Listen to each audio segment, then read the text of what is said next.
नमस्ते, कैसे हैं आप सभी लोग। आज के इस वीडियो में हम नेपाली शब्द सीखेंगे। नेपाली 10 शब्द सीखेंगे और इनका वाक्य प्रयोग भी सीखेंगे, किस प्रकार से इनका वाक्य प्रयोग करना है। एक एक करके हम इसको सीखने वाले हैं। अब से हम प्रतिदिन नेपाली शब्दकोश से कुछ शब्द उठाएंगे जो कि महत्वपूर्ण है और उन शब्दों का वाक्य प्रयोग करके उनका अर्थ सहित हम आपको बताएंगे। अगर आपको सीखनी है नेपाली तो बने रहे इस वीडियो के साथ में। तो चलिए शुरू करते हैं बिना देरी किए हुए। सबसे पहला शब्द है अंगार। जो लकड़ी जलने के बाद जो काला रूप ले लेती है लकड़ी, उसे बोलते हैं अंगार।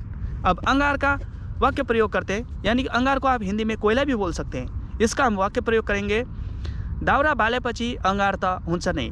मतलब लकड़ी जलाने के बाद कोयला तो बनता ही है। चलिए दूसरे शब्द की ओर बढ़ते हैं। दूसरा शब्द है अंगालो हाल्नु।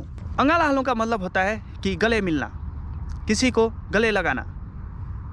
तो इस शब्द का वाक्य प्रयोग हम इस प्रकार से करेंगे, ओहो तिमीलाई के भएको, आओ न अंगालो हालौं मेरी प्यारी। मतलब ओहो तुमको क्या हो गया है, आइए ना गले मिलते हैं मेरी प्यारी, जो कि अपनी पत्नी के लिए प्रयोग किया जाने वाला शब्द है। चलिए तीसरे शब्द की ओर बढ़ते हैं बिना देरी किए हुए। तीसरा शब्द है अंगूठी। अंगूठी का नेपाली में अर्थ होता है जो कि हाथ में पहनने वाला रिंग, जिसे आप रिंग कहते हैं। अब अंगूठी का हम वाक्य प्रयोग करते हैं। इसे हिंदी में अंगूठी भी बोलेंगे, लेकिन नेपाली में भी अंगूठी है। चलिए इसका वाक्य प्रयोग करते हैं। इसका वाक्य प्रयोग है, बिहे भन्दा पहिले तिमीले मलाई अंगूठी दिएका थियौ त। मतलब शादी से पहले आपने मुझे अंगूठी दिया था ना। चलिए नेक्स्ट शब्द की ओर बढ़ते हैं। नेक्स्ट है अंगेठी।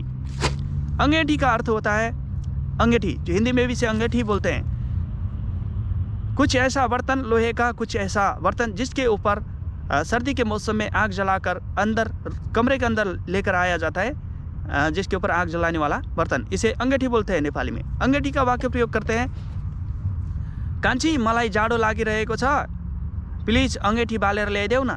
मतलब अपनी पत्नी के लिए कान्छी का प्रयोग किया जाता है, या फिर अपने से सबसे छोटी वाली बहन के लिए भी कान्छी का प्रयोग किया जाता है। तो यहाँ पर पत्नी के लिए प्रयोग किया जा रहा है यह शब्द, कांची प्लीज अंगेठी जलाकर लेकर अंदर आओ ना, मुझे ठंड लग रही है। चलिए नेक्स्ट शब्द की ओर बढ़ते हैं बिना देरी किए हुए।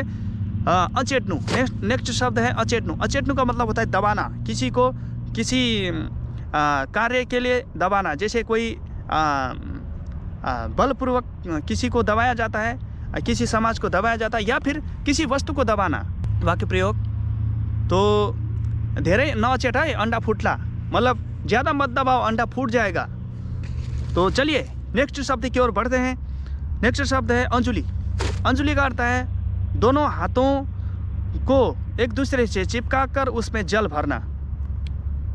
जैसे सुबह सूर्य के लिए अर्घ्य देने के लिए दोनों हाथों से जल भरा जाता है, दोनों हाथों को चिपकाकर एक दूसरे के साथ सटाकर, इसे बोलते हैं अंजुली।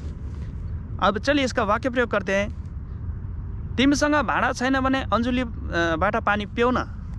मतलब आपके पास बर्तन नहीं है तो अंजुली से पानी पीजिए ना, ठीक है। चलिए दूसरे शब्द की ओर बढ़ते हैं, अंजुली दिनु।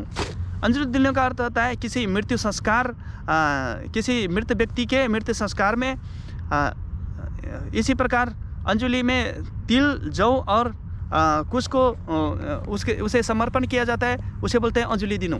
चलिए आप समझ गए होंगे। मेरी इतनी हिंदी अच्छी नहीं है कि आपको मैं समझा पाऊँ, लेकिन एक इशारा काफ़ी है, आप लोग समझदार हैं। चलिए और आगे बढ़ते हैं। अंधिया। अंधिया शब्द का अर्थ है आधा आधा, किसी ज़मीन को, जैसे मेरे पास में ज़मीन नहीं है, किसी आपके पास में ज़मीन है, आपसे मैंने आधे आधे में ज़मीन लिया। मतलब उस पर जितनी भी फसल उगेगी आप आधा लेंगे, आप आधा मैं आधा लूँगा, तो इसको बोलते हैं अंधिया। अंधिया का वाक्य प्रयोग करते हैं, मसँग जग्गा नभएको कारणले अंधिया लगाएर खान्छु। मतलब मेरे पास ज़मीन नहीं है इसलिए मैं अंधिया लगाकर खाता हूँ। चलिए नेक्स्ट शब्द की ओर बढ़ते हैं, अंधेरो। अंधेरो का अर्थ होता है अंधेरा। अंधेरा मतलब चारों तरफ अंधेरा। इसका वाक्य प्रयोग करते हैं, ओहो औँसीको रात तो अंधेरो छ हो। मतलब ओहो अमावस्या की रात तो अंधेरी है। चलिए अंतिम शब्द का वाक्य प्रयोग करते हैं। अंतिम शब्द का अर्थ है अंध्यारो। अंध्यारो का मतलब भी वही होता है, सेम होता है। बाहिर अंधेरो छ मतलब बाहर अंधेरा है। तो आज के इस वीडियो में आपने 10 नेपाली शब्दों को जाना और 10 नेपाली शब्दों का वाक्य प्रयोग जाना। कैसा लगा ये वीडियो? अगर इसी तरह से आपको और भी नेपाली भाषा सीखना है तो प्लीज़ चैनल को सब्सक्राइब करिए और मुझे सपोर्ट कीजिए। और आपको जो भी समझ में ना आए वो नीचे कमेंट करके आप पूछ सकते हैं। इसी प्रकार हम प्रतिदिन नेपाली शब्दों को सीखेंगे, उनका वाक्य प्रयोग सीखेंगे और नेपाली भाषा को हम एक्सेलेंट के साथ में सीखेंगे। तो चलिए, see you again, bye bye, take care.